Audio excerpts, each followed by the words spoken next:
Being a band that is remembered for one song or one album consistently over the span of years, maybe even decades, is something that is not new to the indie genre. In fact, it's something that I've talked about many times on this channel.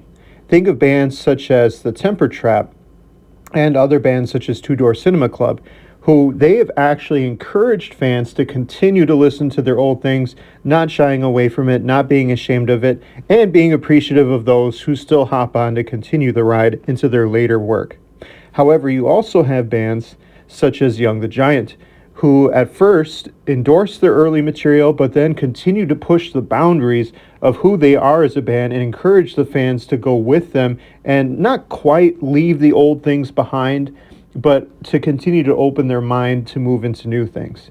However, the band this week has a very interesting dilemma with regards to their, not quite so much their old material, but their hit song in particular. Hello everybody, this is the Mainstream Indie Music Channel. Today we're going to talk about the band Foster the People, but we're going to talk about their relationship with their biggest song, Pumped Up Kicks, and how there's a lot of complications with it that have come along with it over the years even. This wasn't just a sudden thing, this happened gradually over time, and what they have done to cope with the changes to the meaning of that song. If you're new to this channel, welcome. I really appreciate that you guys are here. I mean, I kick myself all the time. I can't believe we got over 700 followers. We're increasing every single day, and I never feel worthy of it. I just really appreciate that you all still like this genre. I will continue to talk about this genre. And if you have been here for a long time, if you're one of the 760 subscribers, welcome. I welcome you back to this week's episode. So before we begin, we're going to get into a little bit of a backstory of Foster the People. So the story begins with Mark Foster, who is the lead singer and you could say brain and leader of the band Foster the People. Right after high school, with actually the encouragement of his father and family behind him, to leave his state of Ohio and move out west to Los Angeles, where he actually had an uncle living there, because his family recognized the creativity that he had at the time. Now, what's interesting is he said that when he moved out there, he actually struggled with that kind of party lifestyle and got into drugs and alcohol almost right away. But after a few years of that, he realized that this wasn't leading anywhere. This wasn't getting him close to his artistic vision and career that he was looking for. And so he decided to kind of hunker down and get serious. He didn't jump into the music industry right away. What he decided to do was he decided to work with a company writing commercial jingles, and he actually got very, very successful at it. He got very good at it.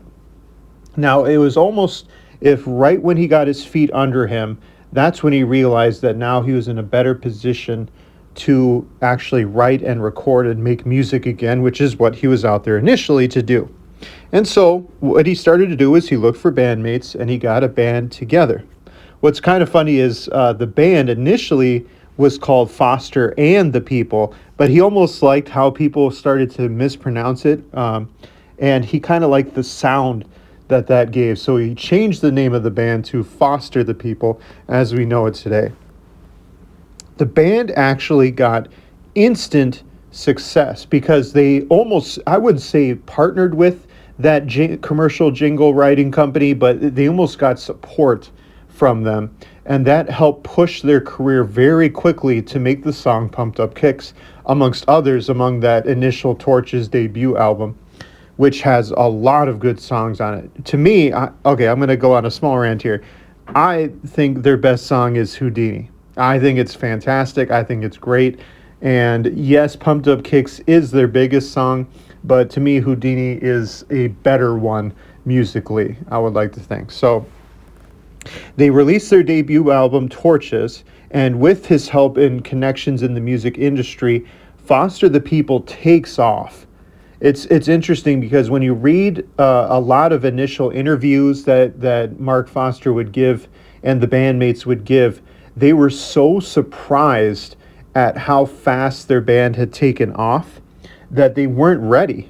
They said that they actually got offered a Saturday Night Live gig, which they took. They ended up playing on Saturday Night Live, but they were so worried that they were so fresh as bandmates that they would actually mess up playing their own songs because they felt like they weren't skilled enough. But with, of course, enough encouragement, they decided to take it anyway. Now, Pumped Up Kicks is really, I saw a few interesting articles about how it helped usher in the indie dance pop era, where indie rock really changed around the 2010s, kind of shying away from the very guitar heavy movement from the early 2000s. Think of like Block Party, Interpol, Arctic Monkeys, and it shifted along with pop music in general to kind of collaborating with electronic, hip hop, kind of dream-esque style beats and synthesizers in the background. I also think of like bands like Passion Pit as well, help kind of usher in that movement. And so Pumped Up Kicks was everywhere. Now, what's interesting, because of course this video we're going to go into now, well, what happened afterwards? Because some people, you might have heard some songs from Foster the People since they've released, I believe, 3 albums since that Torches album. So you might have heard some things. I think of like Death of a Supermodel. I think of the Sit Next to Me, became a big hit. They are also releasing new music too, so they aren't done as a band. But during COVID, he actually lost one of their founding members who left the group, and Mark Foster really took a brand new look at himself in the band as to what the future is. Now, one last thing, and maybe one big question that you have about Foster the People as a group is, how do they feel about Pumped Up Kicks now?